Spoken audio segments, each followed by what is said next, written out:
Kau jadi pengacara apanya kau? Tak suka orang nengok postingan kau tunjukkan pada masyarakat, ya, kau gandeng-gandeng perempuan.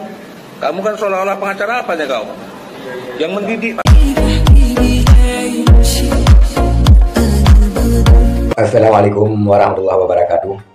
Saudara sekalian, berani tegas lugas sekali Bapak ini mengkritik Hotman Paris Hutapea, di mana Hotman Paris Hutapea menurutnya tidak beretika dan tidak mendidik.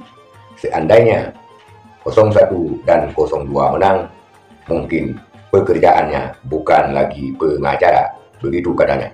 Untuk jelasnya, kita lihat dulu video Bapak Akhyar Duri ini. Halo Hotman Paris, kalau nomor 1 menang atau nomor 3 menang, kalau kau nggak jadi pengacara lagi kau, jadi bintang film pun nggak, ya. Jadi kalau kau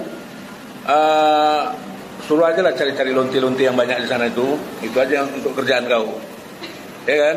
Jadi nggak usah kau urus-urus itu, ya. Kau jadi pengacara apanya kau? Tak suka orang nengok postingan kau tunjukkan pada masyarakat, ya, kau gandeng-gandeng perempuan. Kamu kan seolah-olah pengacara apanya kau? Yang mendidik pakai otak, ya, kayak kening. Kau batak tapi otakmu nggak ada, ya, Hotman Paris, ya, kayak kening. Ya, jangan gini-gini lagi. Itulah komentar pedas daripada Bapak Akhyar Duri ini yang menyebutkan bahwa Hotman Paris adalah sosok pengacara yang menurutnya tidak mendidik dan tidak beretika.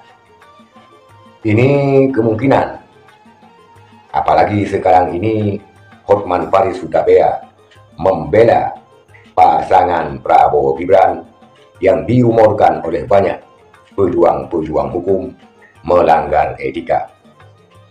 Dan Bapak Akhyar ini secara manohok mengkritik kelakuan daripada Hotman Paris Hutapea yang kerap foto bareng, berenang dan sebagainya dengan perempuan-perempuan yang konon katanya di media sosial adalah asisten pribadinya.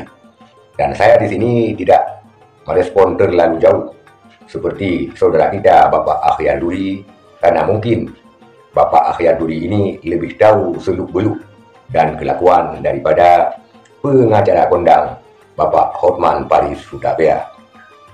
Pun demikian saudara sekalian, itulah hiruk pikuk daripada kehidupan selebriti, baik yang terkenal dengan profesi artis, pengacara dan lainnya, yang menjadi figur publik selalu dikritik oleh publik. Maka wajar-wajar saja Bapak Hotman Paris Hutapea ini menuai kritikan dari berbagai kalangan, karena dia adalah tokoh publik dan juga public figure serta pengacara kondang katanya. Itulah reaksi dari saudara kita Bapak Akhyar Duri terhadap Bapak Hotman Paris Hutapea. Sekian saudara sekalian, terima kasih. Assalamualaikum warahmatullahi wabarakatuh.